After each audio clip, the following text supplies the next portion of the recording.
하나님은 살아계십니다.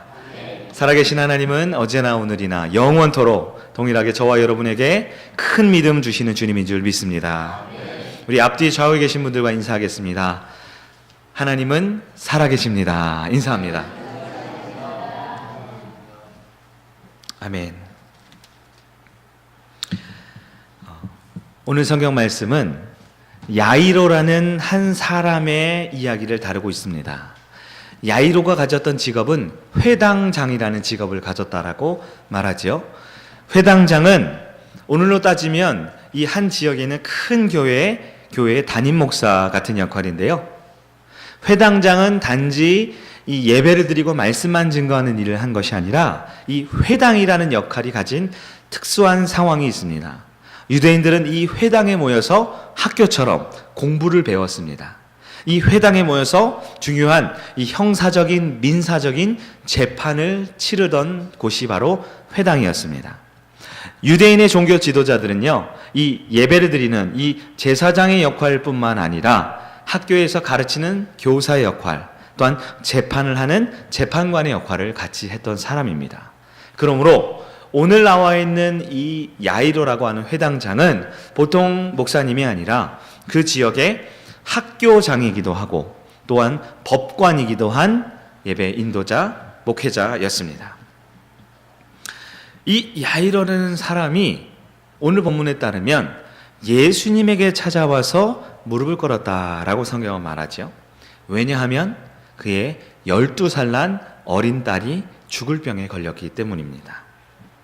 마치 오늘로 따지면 우리 이 성남에 있는 가장 큰 유력한 교회의 당회장 목사가 나이가 40대, 50대쯤 되는 그 당회장 목사가 이제가 30살이 된 청년 전도사에게 찾아가서 무릎을 꿇고 내 딸을 살려달라고 안수 기도해달라고 요청하는 것과 똑같은 상황이지요. 하지만 이러한 진풍경이 왜 나타났냐? 이 야이로는 자신의 딸을 너무나 사랑했기 때문입니다. 성경은 구체적으로 말하지 않지만 아마 이 남성 중심의 가부장적 사회에서 아들이 많이 있었으면 이 딸을 위해서 자신의 사회적 지위와 명성과 모든 세상의 이목을 있음에도 불구하고 감히 무릎 꿇으려 하지 않았을 것 같아요. 하지만 야이로에게는 아들이 없었기에, 여러 자식이 없었기에 눈에 넣어도 아프지 않을 만한 그 딱 한 명의 어린 딸이 죽어가고 있었기 때문에 예수님을 찾아갔다라고 성경은 볼 수 있습니다. 그런데 그 예수님에게 찾아와서 겨우 예수님을 모시고 자신의 집으로 가고 있는 그 길에 그 회당에 있었던 하인이 야이로에게 찾아와서 했던 말은 이보시오, 당신의 딸이 벌써 죽었습니다. 당신의 딸이 죽었나이다 라는 말을 전해주게 되었습니다. 이때 예수님께서 야이로에게 하신 말씀이 무엇입니까? 야이로야, 두려워 말고 믿기만 하라, 이 말씀을 하셨어요. 그러나 야이로는 그 예수님의 말씀을 믿을 수가 없지요. 왜냐하면 딸이 죽었다고 하는데 무엇을 더 믿을 필요가 있습니까? 딸을 살려달라고 예수님께 찾아왔는데 그 딸이 죽은 이 시점에 무엇을 더 믿고 무엇을 더 의지할 수 있단 말입니까? 다 끝난 것입니다. 그동안 야이로는 이 아이를 살리기 위해 할 수 있는 모든 일은 다 했습니다. 심지어 마지막 순간에 이 아이가 사경을 헤매는 그날, 야이로는 자신의 모든 자존심과 모든 세상의 명예와 그리고 회당장이라는 사람들의 이목을 다 내려놓고, 모든 자존심 내려놓고 그 예수라는 청년, 능력 있다라는 그 청년 앞에 무릎을 딱 꿇고 나아갔어요. 지푸라기라도 잡고 싶었던 거죠. 어떻게든 이 아이를 살리고 싶었던 거죠. 그런데 예수가 자기 집에 도착하기도 전에 이 아이가 죽었어요. 이미 다 상황은 끝나버린 겁니다. 그런데 어떻게 믿음을 더 가질 수 있습니까? 믿음이라는 것은 내가 무언가를 기대하고 소망하고 원하는 것이 있을 때 믿음이라는 것을 가질 텐데 그 믿음의 목적이 사라져버린 거예요. 믿음도 아이가 죽기 전에야 가질 수 있는 거지, 아이가 죽어버린 이때에 믿음이 있으면 무슨 소용이 있습니까? 야이로는 절대 믿음을 가질 수 없어요. 그 예수의 말을 받아들일 수도 이해할 수도 없는 것입니다. 사랑하는 성일교 성도 여러분, 우리가 신앙생활을 할 때, 신앙생활하면 교회에서 가장 많이 듣는 말이, 믿음의 사람들이 가장 많이 하는 말이 무슨 말입니까? 믿음을 가집시다. 믿음을 충만하게 가집시다 라는 말을 가장 많이 합니다. 성도에게 가장 필요한 것이 있다라면 그것은 아마 믿음이라는 것일 것입니다. 그런데 때로는 우리의 삶을 살다 보면 이 믿음을 갖지 못할 때가 있어요. 가지고 있었던 믿음을 다 잃어버릴 때가 있습니다.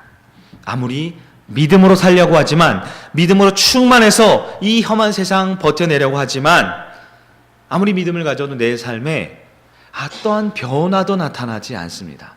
그대로예요. 아니요, 상황이 더 악화되는 것입니다. 기도하고 기도했지만 응답이 이루어지지 않습니다. 믿음 붙들고 기도했지만 믿음은 지키기는커녕 어떤 응답도 나타나지 않을 때 우리 믿음은 점점 약해지는 것이죠. 오랫동안 우리의 인생은 노력하고 신앙생활했지만 5년 전, 10년 전부터 내 인생을 보면 어쩌면 이렇게 내리막길을 내려가는 것 같을 때가 있어요. 내 인생에 나타나는 여러 현상들, 우리 가족 가운데 나타나는 일들을 보면 믿음을 지키는 것 너무나 힘들고 어려운 상황입니다. 심지어 내 인생에 소중하게 여겼던 것들을 하나 둘씩 잃어버릴 때, 하나 둘씩 사라져갈 때 내 믿음은 바닥을 보이기 시작하는 것입니다. 육신의 건강을 생각해 봅니다. 그러면 작년보다, 재작년보다 내 육신이 급격하게 쇠락해져 가는 것을 봅니다. 우리 사랑하는 가족들의 건강이 무너져 버리는 모습을 볼 때가 있습니다. 내 소중한 내 일터, 내 사업장, 물질을 들이고 시간을 들이고 노력을 들이고 내 땀과 정성과 내 모든 인생을 바쳐왔지만 그 사업장이 점점 쇠락의 길을 걷고 있어요. 내리막길로 치닫고 있습니다. 그럴 때 우리는 어떻게 믿음을 가질 수 있습니까? 내 인생, 이제는 정말 그 바람 앞에 촛불과 같이 언제 꺼져도 이상하지 않을 것 같은 힘들고 어려운 상황 가운데 우리는 그런 모습 가운데 회복할 기미도 보이지 않고 다시 일어설 힘도 능력도 사라져갈 때 우리는 이 믿음을 갖기가 힘들어요. 그런데 우리 주님께서는 이 아침에 그러한 힘든 상황 가운데 있는 저와 여러분에게 오셔서 하시는 말씀이, 사랑하는 아들아, 사랑하는 딸들아, 두려워 말고 믿음만 가지라 라고 말씀합니다. 하지만 우리의 마음은, 연약한 우리의 모습은 사랑하는 내 가족이 죽어가는데도 믿음을 지키기가 쉽지 않아요. 내 사업장 점점 쇠락해가고 망해가고 수익은 떨어지고 손님들은 줄어드는데 믿음을 지키기가 쉽지 않습니다. 풍전등화와 같은 내 인생, 어떻게 믿음을 지킨단 말입니까? 여러분, 이 아침에 우리는 우리의 믿음 어떻게 지킬 수 있겠습니까? 오늘 본문으로 돌아가서 야이로는 예수님 앞에서 무릎을 꿇는다라는 것, 이것은 상상도 해본 일이 없는 일이었습니다. 그러나 딸을 살리고 싶기에 죽어가는 그 딸 앞에 할 수 있는 모든 방법을 동원해봤자 아무 효과가 없기에 마지막으로 예수님께 찾아와서 무릎을 꿇었습니다. 오늘 말씀 23절 말씀을 보면 야이로는 간곡히 구했다라고 말합니다. 그냥 자존심 버리고 예수님께 도와달라고 한 것만이 아니에요. 예수님 앞에 무릎을 꿇고 간절한 목소리로 간곡하게, 주님, 하나님의 아들이시거든 내 딸을 좀 살려주십시오라고 간곡하게 구했다라고 말합니다. 그리고 주님이 내 딸에 안수하셔서 손을 얹어서 기도하면 낫겠습니다 라는 믿음을 갖기 시작했습니다. 예수님은 그 야이로의 간절한 부탁에 그의 집으로 가기로 결정을 하셨습니다. 그리고 그의 집으로 가는데요, 24절 말씀부터 보면 이에 그와 함께 가실새 큰 무리가 따라가며 애워싸 밀었더라 라고 말합니다. 야이로 집까지 금방 가면 5분이고 10분이고 금방 갈 텐데 그 자리에 예수님을 신기하다고 놀랍다고 모이던 사람이 너무 많은 거예요. 그리고 예수님을 한번 만져보려고, 예수님과 한번 대화하려고 수많은 무리가 애웠었습니다. 야이로의 마음이 어땠을까요? 야이로의 마음이 너무 답답해요. 너무 안타깝습니다. 빨리 가야 하는데, 빨리 가서 어떻게든 해봐야 내 딸이 살아날 것 같은데, 이 사람들 때문에 예수님 가는 속도가 굉장히 더디고 더딘 거예요. 속이 타기 시작합니다. 설상가상으로 25절부터 34절에 따르면, 우리가 지난주일에 봤던 그 말씀에 따르면 예수님이 길을 가다가 갑자기 멈춰 서시더니, 아니 지금도 바쁜 길인데 멈춰 서시더니 뒤를 돌아서 하는 말이, 누가 내 옷에 손을 대었느냐, 해괴한 말씀을 하십니다. 그러더니 웬 한 여인이 그 예수님 앞에 무릎을 딱 꿇더니 눈물을 흘리면서 간증을 하기 시작해요. 자신은 12년 동안 혈루병 걸린 여인이었는데 이러저러저러 해서 주님께까지 찾아왔고, 아무런 자격도 아무런 가치도 없는 내가 믿음으로 예수님을 만졌더니 그 혈루의 병이 나았다라는 간증을 하기 시작하는 거예요. 그 여인이 바로 12년간 혈루병 걸렸던 여인이었습니다. 그런데 야이로의 귀에는 그 여인의 간증이 들리지 않아요. 내 코가 석자이거든요. 지금 내 눈앞에 놓여진 내 사랑한 딸의 목숨을 구하는 것이 너무나 중요하기에 지금 눈앞에 믿음 하나만 가지고도 병을 낫다는 그 여인의 말이, 그 놀라운 간증이 들리지 않는 거예요. 너무나 답답하기만 합니다. 빨리 주님이 이 여인과의 대화를 그치고 우리 집으로 오셨으면 하는 마음이 드는 거예요. 여러분, 믿음이 없으면 눈앞에 기적이 보여도 이 기적이 나의 기적으로 받아들일 수가 없는 겁니다. 눈앞에 놀라운 일이 벌어져도 그것은 그저 기적일 뿐 나와는 관계없는 얘기로 들려지는 거예요. 야이로의 마음엔 오직 두려운 마음, 초조한 마음, 빨리 안 가시는 주님이 너무나 야속하기까지 한 것입니다. 그런데 바로 그때 예수님이 여인의 병을 고치시고 그 여인에게 병만 고친 것이 아니라 놀라운 축복까지 주고 있는 그때에 회당장의 집으로부터 하인이 찾아오더니 안타까운 소식을 전합니다. 야이로님, 회당장님, 당신의 딸이 이미 죽었습니다. 예수님을 더 이상 괴롭게 말고 빨리 집으로 돌아가서 장사를 치러야 합니다. 35절 말씀입니다. 아직 예수께서 말씀하실 때에 회당장의 집에서 사람들이 와서 회당장에게 이르되 당신의 딸이 죽었나이다. 어찌하여 선생을 더 괴롭게 하나이까. 야이로는 그 사랑하는 딸을 잃었습니다. 더 이상 예수님은 야이로의 집에 오실 필요가 없습니다. 야이로가 지금까지 했던 모든 수고와 기대와 소망은 물거품처럼 산산조각 나버리고 난 것입니다. 육체적으로 이 아이가 죽었습니다. 의사의 판결이 사망 선고가 내려졌고 심장은 멈추고 피는 돌지 않고 온몸이 굳어지기 시작합니다. 한번 죽은 아이는 되살릴 수가 없는 것입니다. 야이로는 더 이상 예수님을 의지할 필요가 없어졌습니다. 오히려 사랑하는 딸의 그 마지막 순간, 마지막 가는 길을 안아주지 못하고 손잡아주지 못했다는 사실이 너무나 후회가 되고 안타까운 겁니다. 내가 무엇하러 저 예수라는 사람에게 찾아와서 이렇게 시간만 낭비했단 말인가. 자신의 모습이 후회가 되기 시작합니다. 야이로는 그 딸이 죽었다라는 그 소식, 하나밖에 없는 그 소중한 12살 된 딸의 죽음의 소식에 그만 다리의 힘이 풀려버리고 맥이 풀려 그 자리에 털썩 주저앉고 말았습니다. 입에 한가득 할 말이 가득하지만 한마디 말이 튀어나오지 않아요. 주변의 사람들이 야이로를 위로하기도 하고 빨리 집에 가야 한다고 하고 여러 말을 쏟아내지만 야이로의 귀에는 한마디 말도 들려지지가 않습니다. 그의 마음에는 커다란 고통이 밀려옵니다. 더 이상 딸을 만날 수 없다는, 만질 수 없다는 슬픔과 아픔이 밀려옵니다. 상실감과 후회의 마음이 밀려옵니다. 형언할 수 없는 내 가장 소중한 딸을 잃어버렸기에 야이로는 아무 말도 할 수 없고 아무 말도 들리지가 않는 것입니다.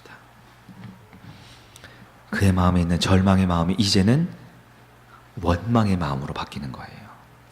그는 평생 회당장이라는 직분을 감당하며 하나님을 섬긴다고, 하나님을 위해 산다고 살았습니다. 그러나 이제 그 하나님이 원망되기 시작하는 거예요. 하나님, 내가 이토록 하나님을 믿고 하나님을 섬긴다고 했는데 하나님, 내 마음에 그 소원 한 가지 못 들어주는 겁니까? 야이로의 시선이 예수님을 향합니다. 아니, 당신은 하나님의 아들이라는 사람이 내 딸의 병 하나 고쳐주지 못합니까? 내 딸 죽어가기 전에 우리 집에 와보지도 못하고 손 한 번 쓰지 못하고 내 딸이 죽었습니다. 당신 하나님의 아들이 맞습니까? 도대체 내 인생, 주님을 위해 산다라고 했던 내 인생, 이게 무엇입니까? 야이로는 하나님이 원망스럽습니다. 눈앞에 너무나 더디 갔던 그 예수님이 야속하기만 한 것입니다. 여러분, 믿음이 없으면 죽음 앞에 무너질 수밖에 없습니다. 믿음 없는 자는 하나님을 볼 수 없습니다.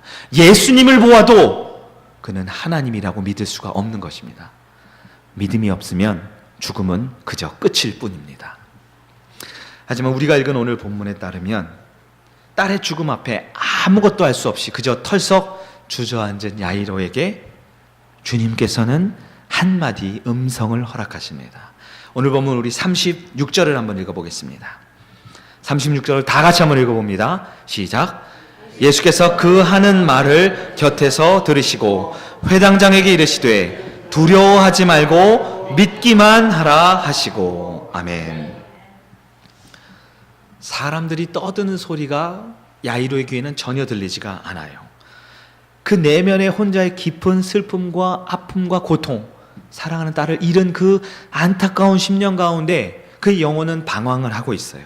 그럴 때 야이로에게 선명한 예수님의 음성이 들려졌습니다. 두려워 말고 믿기만 하라. 두려워 말고 믿기만 하라. 예수님의 음성은 야이로의 귀에 들린 게 아니에요. 야이로의 육신에게 들린 게 아니라 그의 죽어갔던, 절망 가운데 있었던 그의 영혼의 커다란 울림으로 들리기 시작합니다. 야이로는 주님의 음성에 고개를 들었습니다. 야이로는 주님의 음성에 주님이 내민 그 손을 다시 붙들고 주님과 함께 일어나게 되었습니다. 아이는 이미 죽었지만,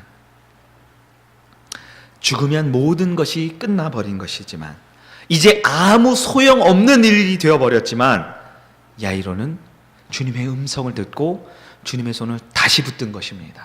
절망이었지만 다시 일어섰습니다.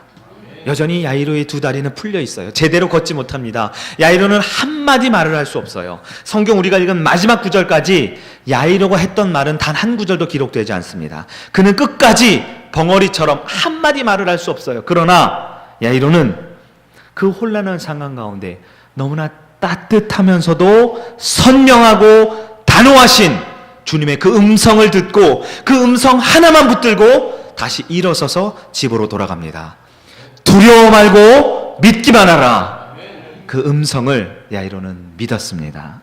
이 아침에도 두려워 말고 믿기만 하라는 그 음성이 저와 여러분의 음성 되기를 축원합니다. 그 예수님의 음성을 듣고 다시 절망 가운데 일어나는 여러분 되기를 축원합니다. 야이로는 죽음의 소식 가운데 예수님의 손을 잡고 그 절망 가운데 다시 일어나서 돌아갔습니다. 그러면 하나님께서는 왜 야이로의 그 딸을 죽기 전에 고쳐주지 않았던 것일까요? 왜 하나님은 야이로에게 죽음의 소식을 듣게 하셨습니까? 왜 하나님께서는 예수님을 빨리 보내지 않고 이렇게 더디 가게 하셨을까요? 하나님은 야이로에게 진짜 믿음을 주고 싶으셨습니다. 하나님은 야이로에게 심지어 죽음마저도 감당할 수 있는 큰 믿음을 주고 싶으셨던 것입니다. 야이로가 이 세상은 다 포기하고 이 세상의 방법과 이 세상의 사람들은 죽었다라고 말한 그 순간에 믿음 하나만 가지면 그 딸을 살릴 수 있다라는 이 세상이 감당치 못하는 큰 믿음을 주고 싶으셨던 것입니다. 하나님은 어떤 분입니까? 하나님은 죽은 영혼도 다시 살릴 수 있는 전능한 하나님이십니다.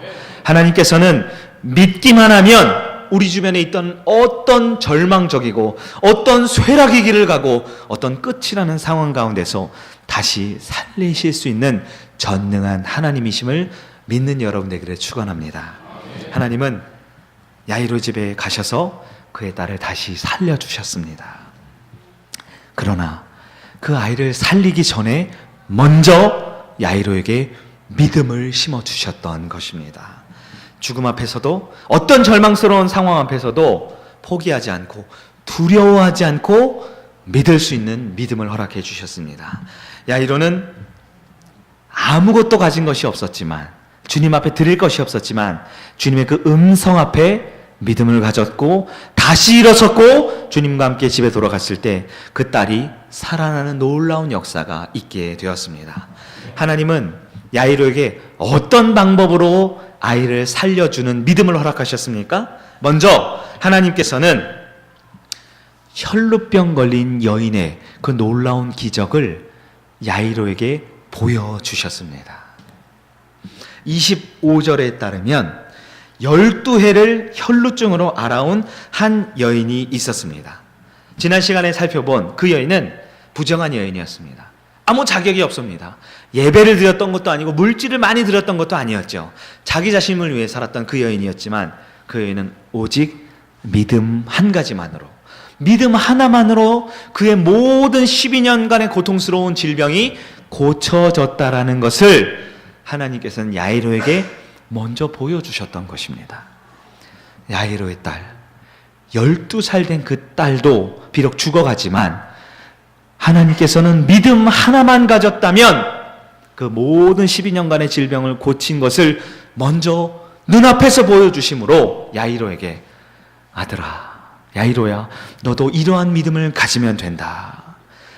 육체의 질병은, 하나님의 역사하심은 빨리 가는 데 있는 것이 아니라 믿음을 갖는 것에 있단다 라는 것을 먼저 보여주셨습니다.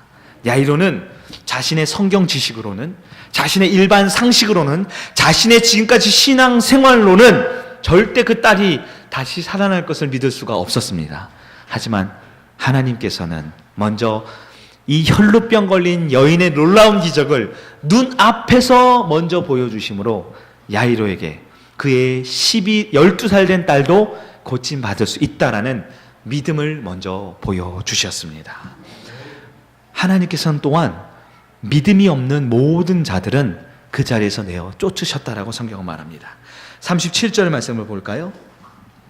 베드로와 야고보의 형제 요한 외에 아무도 따라옴을 허락하지 아니하시고 수많은 무리가 예수님을 따라왔습니다. 그러나 예수님은 믿음이 없는 자는 따라오지 못하게 하셨습니다. 40절 말씀 볼까요? 야이로의 집에 들어갔을 때 그 집에 있었던 모든 사람들이 뭐라고 합니까? 그들이 비웃더라. 예수께서 그들을 다 내보내신 후에 아이의 부모와 또 자기와 함께한 자들을 데리고 아이 있는 곳에 들어가사, 하나님께서는 믿음이 없는 자, 비웃고 조롱하던 모든 자는 다 기적의 자리에서 내보내셨습니다. 하나님이 어떻게 일하십니까? 하나님은 믿음이 없는 자는 기적을 보여주지 않으십니다. 믿음이 없는 자에게는 기적을 나눠주시지 않으셨습니다. 43절 마지막 절에 따르면 예수께서 이 일을 아무도 알지 못하게 하라고 그들에게 많이 경계하시고 이에 소녀에게 먹을 것을 주라 하시니라.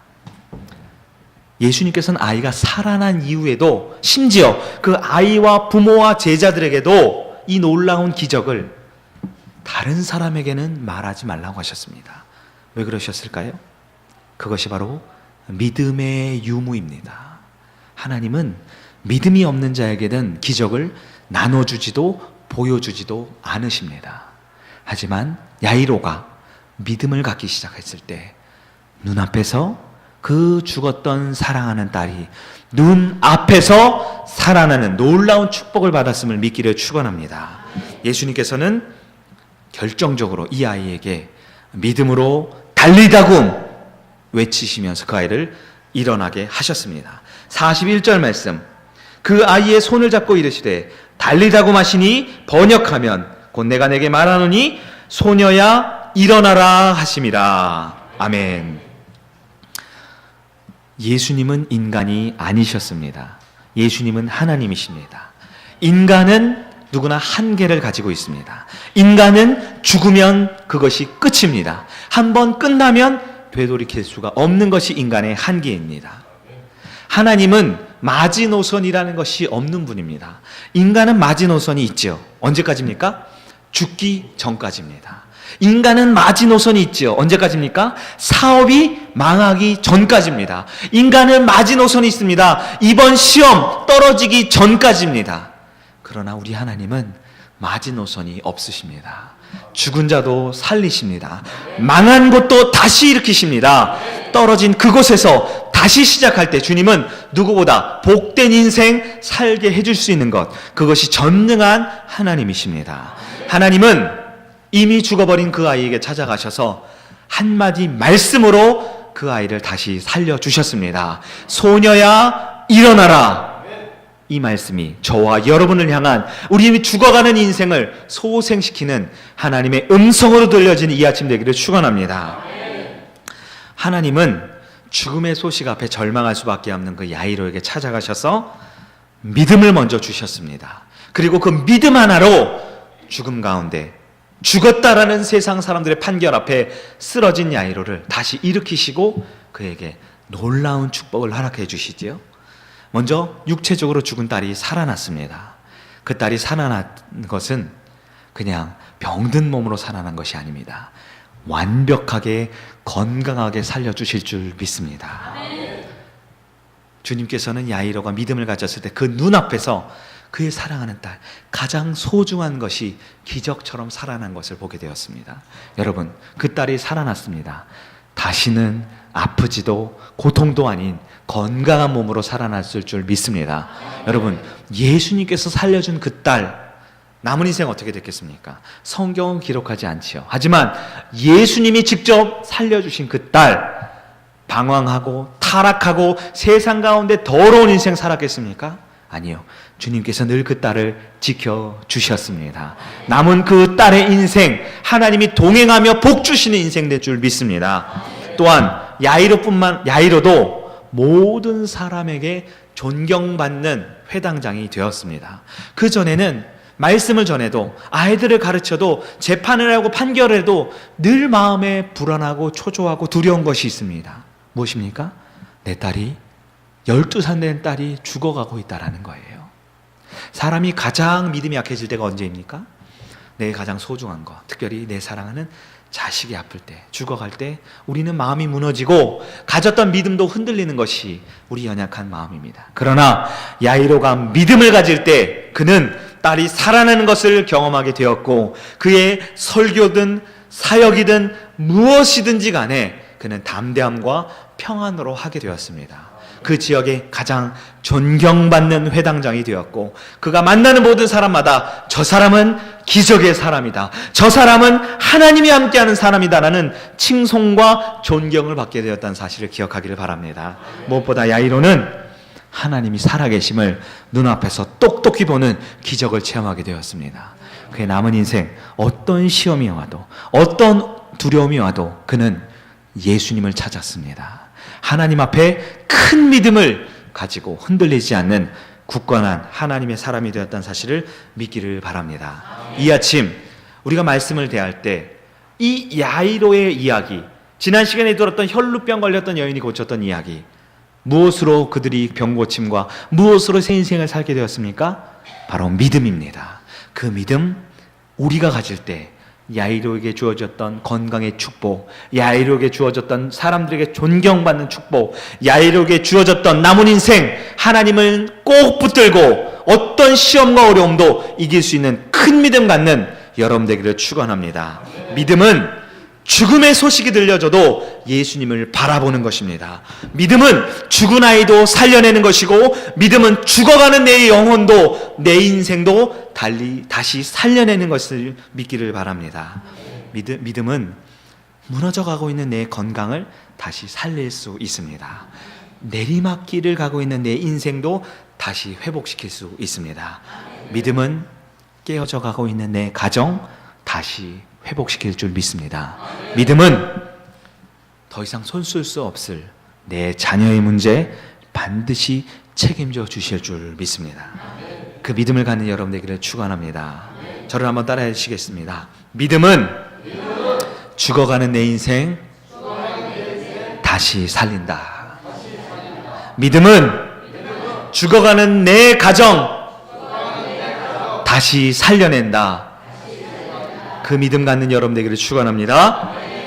신앙생활을 하고 있는 저와 여러분에게 여전히 가장 중요한 것, 가장 필요한 것은 믿음입니다. 이 아침에 큰 믿음 갖는 여러분 되기를 축원합니다. 믿음이 없으면 혈루병 걸린 여인이 눈앞에서 고침받는 것을 보아도 그저 남의 이야기로 치부합니다.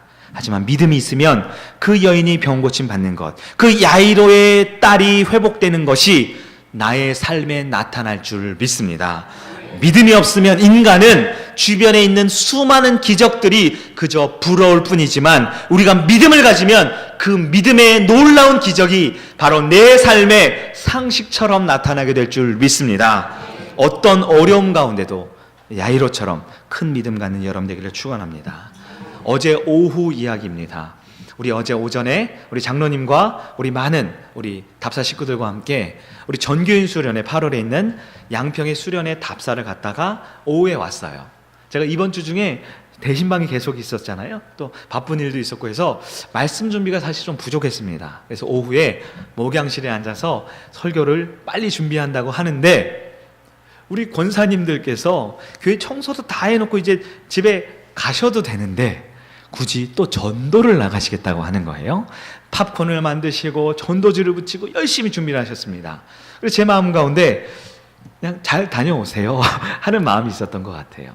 그런데 마지막 순간에 그래도 내가 목사인데 그래도 태워라도 드려야지. 저 SK에 가신다 하더라고요. SK 아이들을 좀 태워주는 것만큼이라도 내가 해야지 하고 조금 싫은 마음이 있었지만 피곤한 마음이 있었지만 키를 가지고 자동차 시동을 딱 걸었어요. 권사님이 타시고 또 사모와 저희 두 애기들이 그냥 놀아도 되는데 굳이 또 따라간다고 타더라고요. 차에 탔습니다. 그런데 제 마음 가운데 하나님께서 성령께서 같이 기도하라라는 마음을 주시더라고요. 그러더니 제 마음 가운데 기도하는데 우리 같이 참여했던 분들은 제 기도를 들었겠지만 기도하는 가운데 제 마음에 엄청난 믿음이 들어오더라고요. 저는 그렇게 믿음이 큰 목사가 아니거든요. 저는 굉장히 연약한 목사인데 믿음이 갑자기 들어오는데 이 전도에 대한 마음이 갑자기 막 솟는 거예요.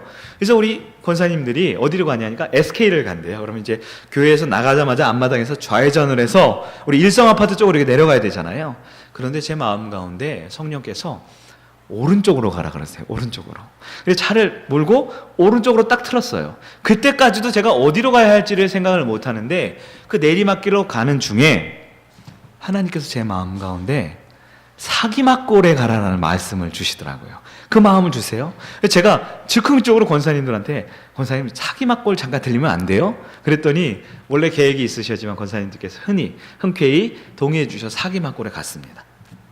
그러니까 몇 명 없어요. 몇 명이 이제 물놀이를 하고 있는데 거기에 가니까요. 저희 두 아이들이 7살 된 6살 된 두 아이들이 그 차에 타고 있었는데 그 현장에 7살 된 제 딸의 유치원 친구와 부모가 있는 거예요. 너무 반갑잖아요. 그들에게 전도지를 나눠주고 팝콘을 나눠주고 조금 내려와서 이제 그 사기막골 그 공원 쪽에 가니까 또 우리 권사님들이 전에 알던 우리 교회에 나왔다고 했던 분을 또 성도님을 또 만나는 또 기회를 주시더라고요. 또 신이 나서 이제 타고 이제 다시 SK로 가려고 차를 몰고 나오는데 우리 마음 가운데 그 사기말골 뒤에 우리 박길남 집사님 댁 옆에 놀이터 있잖아요. 거기를 가고 싶은 마음을 또 주시더라고요. 또 거기를 갔잖아요. 갔더니 거기에 아이들과 부모님들이 굉장히 많이 계신 거예요. 또 우리 전도팀이 신나서 전도를 하는데 또 우리 교회 새벽기도 나오는 우리 집사님 한 분 계시잖아요. 또 그 집사님을 만나게 해주시더라고요. 제가 믿음이 별로 없거든요.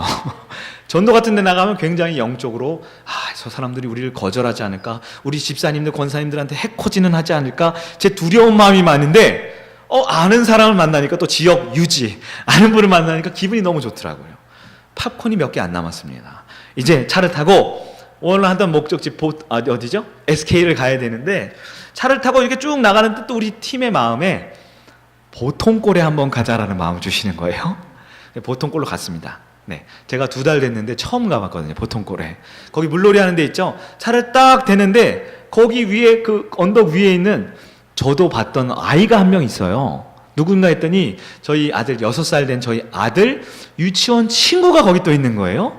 근데 그 부모님이 거기 앉아 계십니다. 물론 시원하게 맥주 한잔 하고 계셨긴 했지만, 근데 그 부모님이 이제 복음을 전하고 이렇게 전도를 나눠주는데 이분들이 일성 사시는데 차가 없다는 거예요. 날이 갑자기 흐릿하더니 막 비가 오려고 그러는 거예요. 너무 좋은 기회 아닙니까?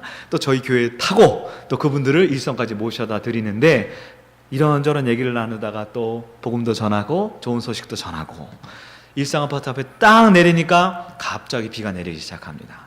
그분들이 기분이 얼마나 좋았겠어요. 네, 사람들 만나서 우리가 비 안 맞고 안 걸어왔다. 아주 짧은 시간이었어요. 한 30여 분. 네, 그 짧은 시간 동안에 성령님께서 굉장히 강하게 역사하시더라고요. 부족한 김 목사의 마음 가운데 믿음을 막 불어넣어 주시는데 하나님 앞에 기도하고 믿음으로 나아가면 하나님이 반드시 그 자리에 역사하신다라는 걸 보여주셨습니다. 저는 그날 팝콘을 받아들고 전도지와 물티슈를 받아든 그 영혼들이 오늘 올지 다음 주에 올지 몰라요. 그 영혼들이 우리 교회에 올지 다른 교회에 갈지는 모릅니다. 여러분, 그것은 우리의 영역이 아닙니다. 다만 우리가 하나님 주신 말씀 믿고 전도하고 믿음 가지고 나아갈 때 하나님은 반드시 역사하십니다. 반드시 하나님이 책임지십니다.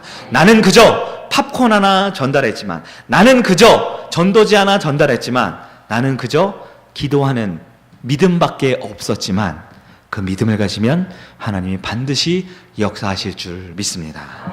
오늘 우리는 말씀을 붙들고 태신자를 작정할 거예요. 태신자를 작정한다는 것은 내 힘으로 하는 것이 아닙니다. 우리가 전도를 하고 한 영혼을 구원하기 위해서 복음을 전하는 것, 우리는 열심히 한다고 하지만 내 힘으로 할 수 있는 것이 아닙니다. 우리는 내 힘으로 하는 만큼 더 좌절하고 상처 입고 절망하기 쉬워요. 하지만 우리가 그 사람을 볼 때 이런 마음 들죠. 저 사람은 너무 늦은 것 아닌가? 저분은 이미 그의 영혼이 너무 쇠약해지고 너무 죽어버린 건 아닌가? 내 사랑하는 가족들, 내 사랑하는 벗들을 생각할 때마다 아이고, 저 영혼 돌아와야 되는데 그런데 이제 가망이 없어 보인다 하는 생각 들 때가 있지 않습니까? 그러나 사랑하는 여러분, 이 아침에 믿음을 갖는 여러분 되기를 축원합니다. 우리가 할 수 있는 것은 믿음밖에 없습니다.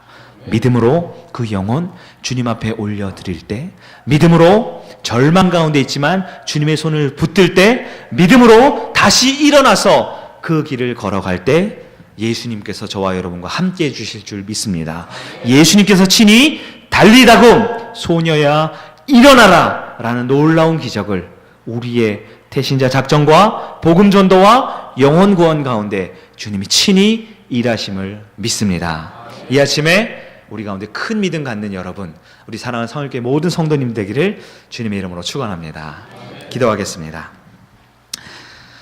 하나님 아버지 하나님 감사합니다. 이 아침에도 우리를 불러주시고 하나님 앞에 아무것도 가진 것 없고 우리의 인생은 내리막길이고 죽어가고 답답하지만 우리에게 야이로의 말씀을 통하여 믿음을 갖게 해주신 주님께 감사와 찬양과 영광을 올려드립니다. 이 아침에 우리 가운데 빈손으로 돌아가지 않고 우리 마음에 큰 믿음을 가지고 돌아가게 하여 주시옵소서. 특별히 이 시간 태신자를 작정하기를 원합니다.